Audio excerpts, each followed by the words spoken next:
we have decided to form a new party where every citizen will become a member and every citizen will participate in the decision makings of the country, and so that there won't be any gap between the citizen and the politics and government and the citizens. With this agenda, in a professional approach, we want to make the reforms in the administration and the system of this country.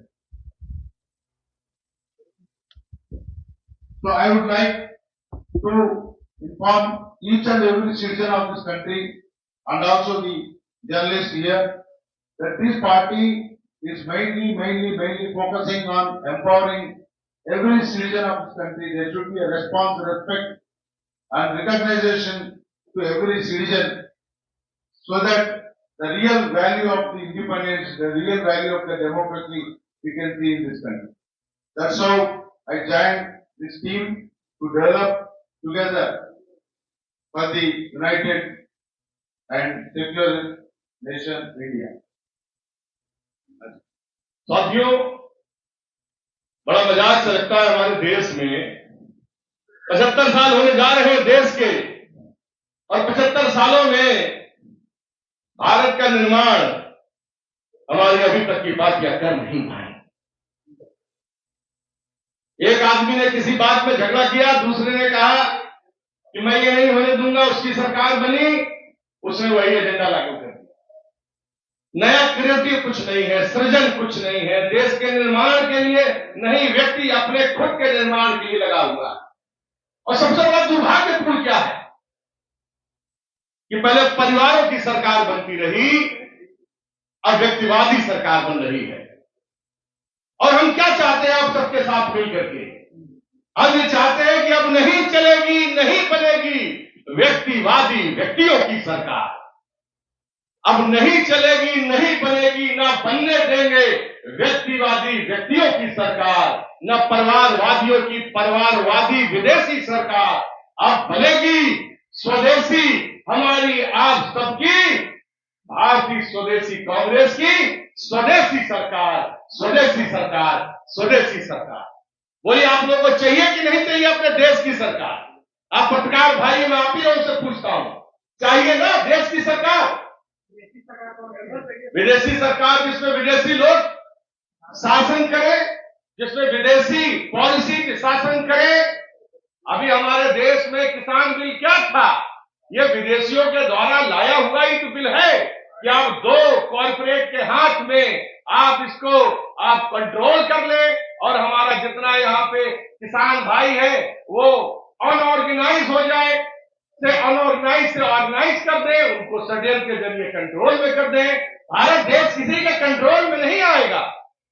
China और पाकिस्तान जैसे दुष्चारी लोग control करने के लिए प्रयास कर रहे हैं ना भारत देश को। भारत ने कई बार रगड़ करके ठोका है उसको। कहने का मतलब यह है कि भारत देश में अब स्वदेशी काम आगे बढ़ेगा, आपके लिए काम। आप पत्रकार भाई हैं, मैं आज पूछता हूं, इतने वर्ष हो गए, 75 साल, हम बाबा साहब अम्बेडकर को मानने वाले लोग हैं, क्या पत्रकारों के लिए कोई बिल आया? आपका आर्थिक ढांचा मजबूत करने के लिए कोई बिल आया? अभी तक नहीं आया। भारतीय स्वदेशी कांग्रेस पत्रकारों के रोजगार को सुरक्षित करने के लिए बिल लेके आएगी। कम से कम आप लोगों के घरों में एक सभ्य समाज के हिसाब से 50,000 60,000 रुपया महीने में आमदनी पहुंचे।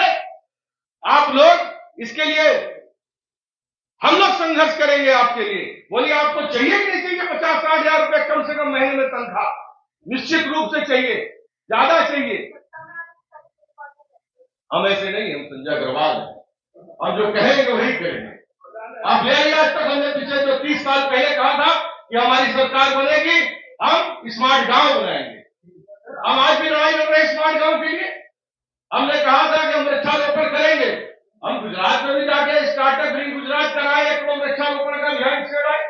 कहने का मतलब, जो कहो वो करो, ये वही लोग कर सकते हैं जिनके वर्ड की कीमत है। ये आपका विवेक है कि आपको समझना देश कहां जाएगा। अच्छा, आप बताइए, सड़क पे जाते हैं अब ये कानून ले आई है सरकार दिल्ली की, है नकल करके है दूसरों की, 10 साल के बाद डीजल का गाड़ी नहीं चलेगा। अरे भाई, क्यों नहीं चलेगा? अगर वो गाड़ी मेंटेनेंस है, उसका फिटनेस है, तो आप क्या कोई गाड़ी अपना कसूर के पैसे से खरीदता है? आराम में थोड़ी खरीद रहा है कोई गाड़ी। आपने कहा 10 साल बाद गाड़ी नहीं चलेगा। किसको अधिकार है ये कानून लाने का? जनता से बड़ा कानून कुछ नहीं है। अभी आप कहते हैं कि जन सेवक, मजाक करते हैं। मैं कहता हूं सारे सरकारी अधिकारियों को सीओजी नंबर मिला हुआ है।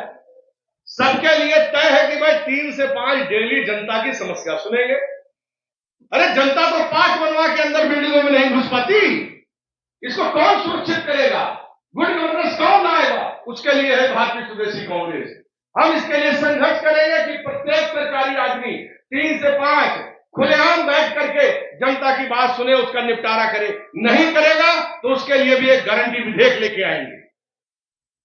जनता का अभी उन लोग सड़क पे गए, 10 साल में गाड़ी नहीं चलेगी। कहीं गाड़ी सड़क खराब है, टैक्स सबसे आप लेते हैं, गाड़ी ठुक गई, आदमी मर गया, उसके लिए कौन जुर्माना देगा? हमारी सरकार बनेगी तो सरकार जुर्माना देगी।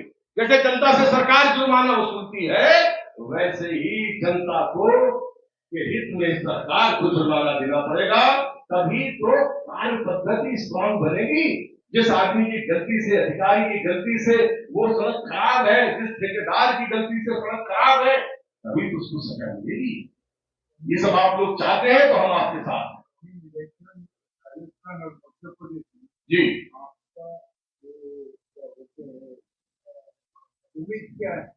कमिंग इलेक्शन मध्य प्रदेश में हम लोग चुनाव लड़ने जा रहे हैं। तेलंगाना का चुनाव लड़ेंगे, आंध्रा का चुनाव लड़ेंगे, हरियाणा का चुनाव लड़ेंगे। पूरी ताकत से लड़ेंगे। ताकत में लोग जुड़ते जा रहे हैं, लोग आ रहे हैं, हमारी विचारधारा से सहमत हो रहे हैं। भारत देश में जहां भी हमको कैंडिडेट मिलेंगे, आप सबके सहयोग से मिलेंगे, हम देश का वो सभी चुनाव लड़ेंगे। भारतीय स्वदेशी कांग्रेस अपनी किसी भी प्रकार की नीति से, सिद्धांत से कोई समझौता नहीं करेगी। किसानों के लिए हमने भैया 1991 पॉलिसी दे दी थी, जब हमने कहा था कि स्मार्ट भारत देश में स्मार्ट गांव चाहिए और स्मार्ट शहर लाइए, लेकिन उससे पहले स्मार्ट गांव लाइए। तो हमने कहा था कि किसानी को का औद्योगिकरण करना चाहिए। क्या करना चाहिए? किसानी का औद्योगिकरण करना चाहिए। ये हमारा शब्द है, स्मार्ट गांव संजय अग्रवाल का शब्द है। पहली बार हमने कहा था प्रत्येक गांव के अंतिम व्यक्ति को आर्थिक तरह से सशक्तिकरण बना सके, प्रदान करके रोजगार मुहैया करा करके आत्मनिर्भर भारत का निर्माण करेंगे। अरे किसी को 5 किलो गेहूं, 5 किलो चावल, 1 किलो दाल दे करके कोई आत्मनिर्भर भारत बनेगा क्या? रोजगार, सुरक्षित रोजगार, किसानी को बनाइए, औद्योगिकरण, अच्छी बीज दीजिए। वहीं पे हर किसान के पास एक फैक्ट्री लगाते हो, 2,000 स्क्वायर फुट में, 5,000 स्क्वायर फुट में फैक्ट्री लग जाती है। क्यों नहीं ऐसी व्यवस्था करते जिसके पास, किसान के पास 10 एकड़, 20 एकड़, 5 एकड़, 1 एकड़, कई एकड़ जमीन है, वहां उद्योग लगाओ। किसानी जो उसकी उपज होती है उसको फैक्ट्री वही लगवाओ, पूरा देश खुशहाल बनेगा। वो योजना संजय अग्रवाल के पास है, किसी के पास हो। मैं तो चैलेंज करता हूं भारत देश के जितने भी नेता, जितने अधिकारी हो, लाइव बैठिए, चर्चा करिए, आइए बात करिए, सोल्यूशन मैं दूंगा आपको। और ना दे पाओ तो राजनीति से संन्यास ले लूंगा। जी बोलिए। अच्छा ठीक है।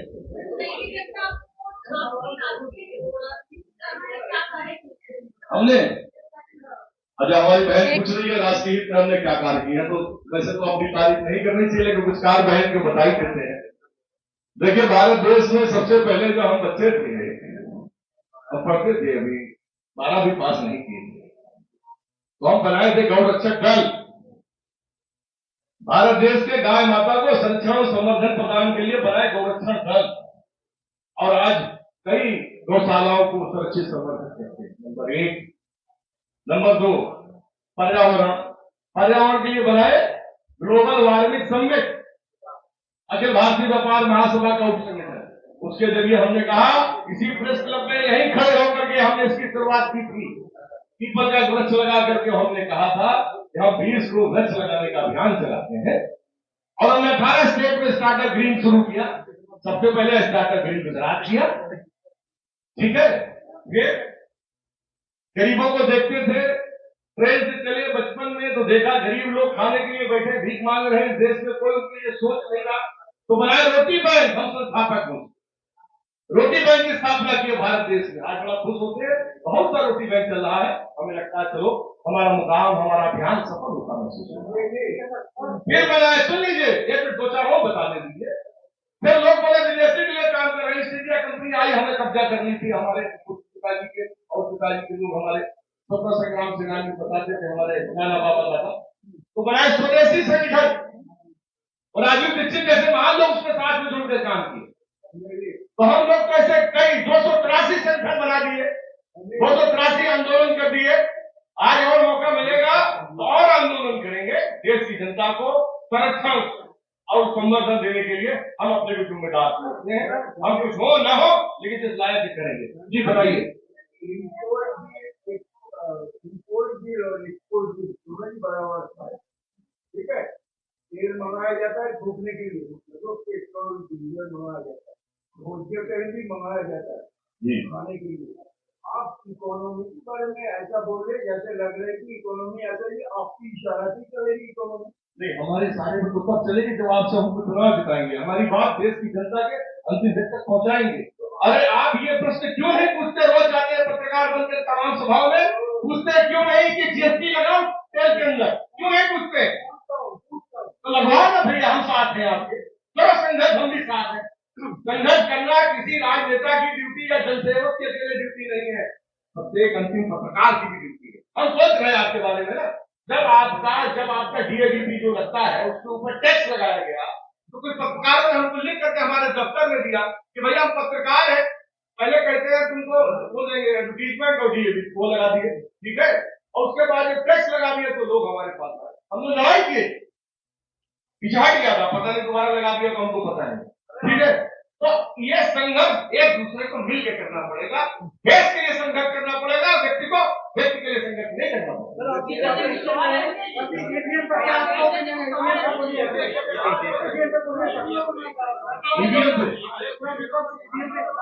ईवीएम देखिए, ईवीएम जो है, ईवीएम जैसे पहले लोग, सवाल है एक नहीं तो संक्षेप में, पहले लोग क्या करते थे? ईवीएम जो है, जैसे पहले वोट पहले ऊपर कर लेते थे, ऐसे कुछ लोग ईवीएम की मशीन है, वो भी समय पा करके ईवीएम की मशीन रात सहयोग से सरकार से बदल लेते, ऐसा मेरा आइडिया है, ठीक है।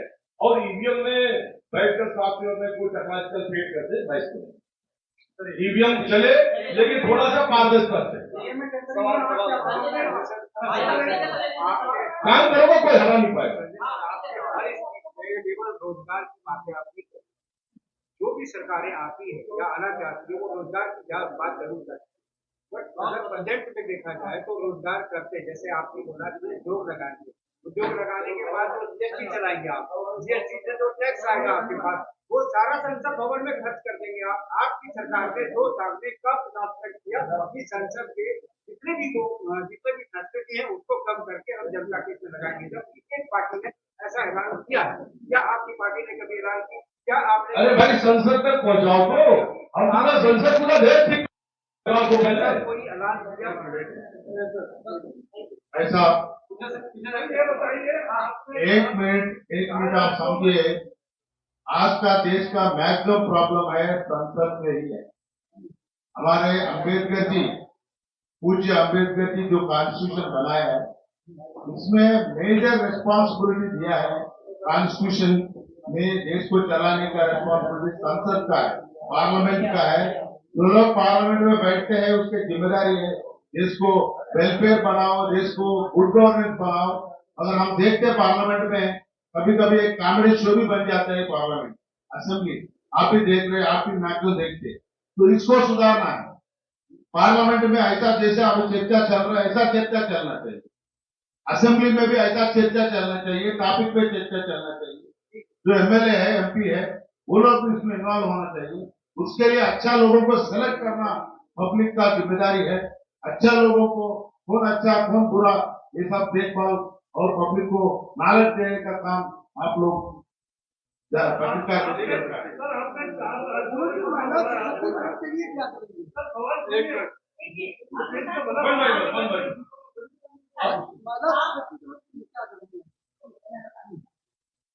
अभी तक आपने हमारे पार्टी के एजेंडा को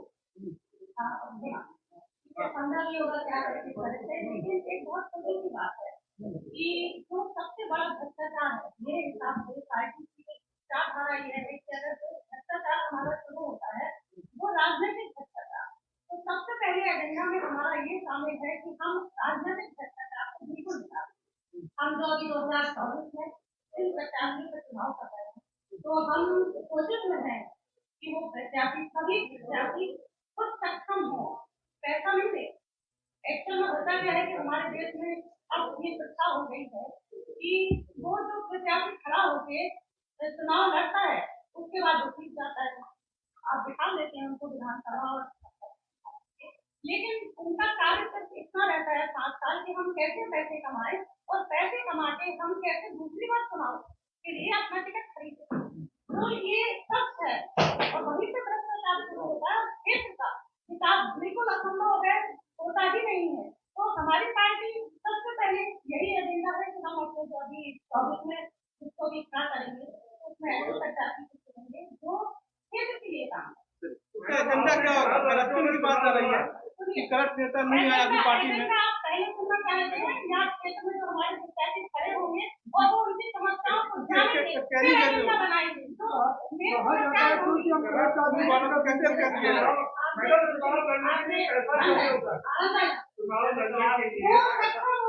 इतना सक्षम होगा कि वो चुनाव लड़ पाए, लेकिन उसकी आवश्यकता इतनी नहीं है कि वो पैसा देके चुनाव लड़े।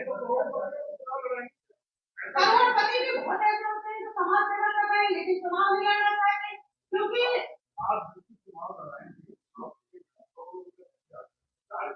बिल्कुल आप सुनिए सुनिए भाई साहब, जो हमारे मीडिया साथी हैं उनका भी कुछ काम है, ये सवाल जो है वो अहम होते हैं। आप चुनाव मैदान को करना चाह रहे हैं उसका निश्चित है, इसीलिए एक बड़ा बजट दूसरी बात आप कर रहे हैं करप्शन को केजरीवाल भी आए करप्शन का नारा खत्म करूंगा, पुलिस ने उन्होंने कहा मैं ये कर दूंगा, वो तो आया लेकिन उसके बावजूद इससे ज्यादा भ्रष्टाचार बढ़ा। स्वदेश लेकर रामदेव आए सबसे ज्यादा उसमें मिलावट हो गई। अब आप कह रहे हो आप कह रहे हो आप देखिए और सोचिए ये बताइए आप सवाल ये है क्यों नहीं उठा रहे, सवाल ये है पूछिए आपको कई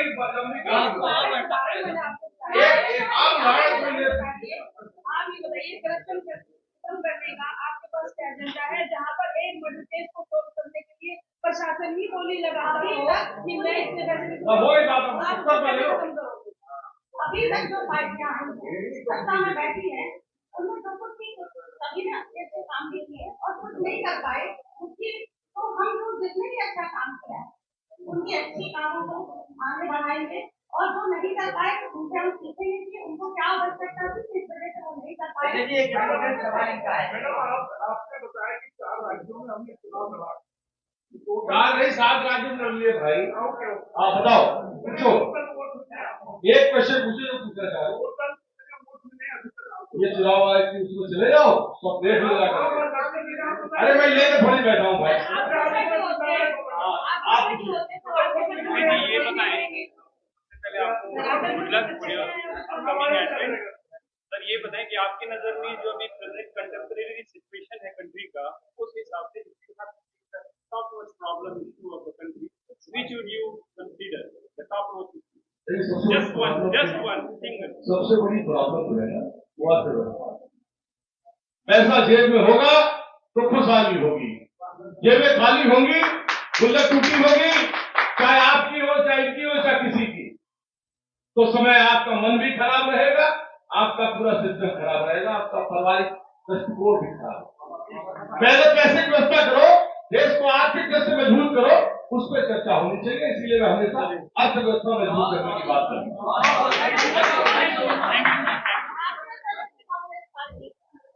अपने मन की बात नहीं है कि वो जन की मन की बात है और उसको सुन के समस्याएं बांटेंगे और उनको आगे पूरा करें और हमारा कमिटमेंट है अगर आप हमारा साथ, क्योंकि जो ये समय है अन्य देशों में हमारे देश के लिए जो सच में काम करना चाहिए, जो विकास के लिए काम करना चाहिए, वो नहीं हो रहा है। लेकिन जिससे हम गौरवान्वित अपने आप को महसूस कर पाए, बाहर के लोग हमारे कंट्री को जान रहे हैं। तो क्या शांत रहे? हमें तो इस लायक अपनी कंट्री को बनाना है, अपने देश को बनाना है कि लोग हमारे कामों में जाने, ना कि ये डिजिटल से जाने या हमारे एडवर्टाइजमेंट से जाने। तो जो स्वदेशी कांग्रेस पार्टी है वो ये चाहती है कि हम अपने स्वदेश के लिए काम करें, क्योंकि हम लोग गाँव से आए हैं और हमें मालूम है कि गाँव में कैसे लोग पढ़ते हैं, कैसी सरकारी व्यवस्थाएं हैं वहाँ की। तो बीएसपी जो चाहती है वो निजीकरण नहीं चाहती, वो सरकारी संस्थाओं को मजबूत करना चाहती है। वो चाहती है कि हमारे देश के सभी सरकारी शिक्षा केंद्र जो है वो बहुत ही उचित व्यवस्था हो, उनकी जो भी सरकारी स्वास्थ्य सेवाएं हैं उनकी उचित व्यवस्था हो। और जो सड़कें हैं, आप ये समझते हैं कि हम लोग जो भी उपभोक्ता है वो हर चीज की जो उपभोग करता है अनेकों बार उसको अपने टैक्स देना पड़ता है। उसे नहीं पता कि वो कितनी प्रणालियों से गुजर रहा है, टैक्स दे रहा है। उसकी अगर हम बिस्किट भी खरीदते हैं तो उसे कई बार उसे गुजरना पड़ता है। तो भारतीय स्वदेशी कांग्रेस पार्टी एक टैक्स की व्यवस्था करेगी जिससे कम से कम हमें पता हो कि हम कितना टैक्स दे रहे हैं और हमें सरकार उसके बदले क्या क्या देती है। हम सरकारी शिक्षा बहुत अच्छी करेंगे, सरकारी स्वास्थ्य सेवा बेहतर करेंगे, जिससे कई लोग हम देख रहे हैं वहाँ पे गाँव से लेके जो हमारे लोकसभा क्षेत्र है उसमें भी एक ऐसा हॉस्पिटल नहीं है, सरकारी हॉस्पिटल नहीं है जहाँ पे वहाँ जाके लोग अपनी स्वास्थ्य सेवा ले सकें। तो इन सब के लिए हम प्रयास करेंगे और सड़कों में जाके हम रोड में जाते हैं, जा रहे हैं, टैक्स के लिए जा रहे हैं, जहाँ पे हम ये देख रहे हैं जो हमारे पास टैग लगे हुए हैं, हम वहाँ से गुजरते हैं, अगर बाइलों में हमारे उसमें वहाँ उसका अकाउंट खत्म हो गया या कम हो गया तो हमारे पास टैक्स को डबल ले लेते हैं।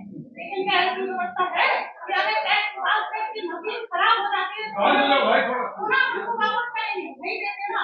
ये सारी व्यवस्थाएं हमें मजबूत करनी है। सुरक्षा के लिए आप निजीकरण जो हो गया है हमारा, हम दे रहे हैं ना टैक्स, पूरा सब लोग दे रहे हैं, आप लोग भी दे रहे हैं, हर तरह से दे रहे हैं, लेकिन हमें सुरक्षा कितनी मिल रही है? आज हर आदमी सोसाइटी में रहना पसंद करता है क्योंकि वो अपने को सुरक्षित महसूस नहीं कर रहा है। सोसाइटी में रहता है क्योंकि वहाँ निजी गार्ड की व्यवस्था है, वहाँ पर निजी पानी भी हमें खरीदना पड़ता है, वहाँ पे हमें बिजली भी देनी पड़ती है। सारी जो व्यवस्थाएं सरकार को देना चाहिए वो सरकार नहीं दे रही है और हम खुद अपने टैक्स देने के बावजूद भी हम सारी व्यवस्था खुद कर रहे हैं। तो ये कहाँ का न्याय है? आप लोग खुद उसे समझे। और जो कहते हैं कि करोड़ों रुपए करोड़पति आएंगे वो सिर्फ करोड़ों रुपए कमाएंगे और चले जाएंगे, देश की व्यवस्था में कोई सहयोग नहीं करेगा।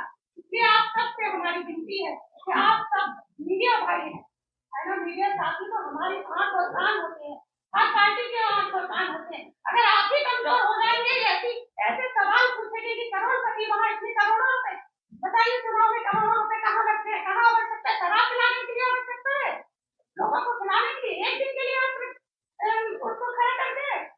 जनप्रतिनिधि जो चुनते हैं वो एक दिन के लिए, वो एक दिन आते हैं, करोड़ों रुपए आपको खिला पिला के चले जाते हैं, उसके बाद वो पलट के नहीं देखते। आप सबको पलटते हैं, कभी देखते हैं, आप मिलते हैं कभी?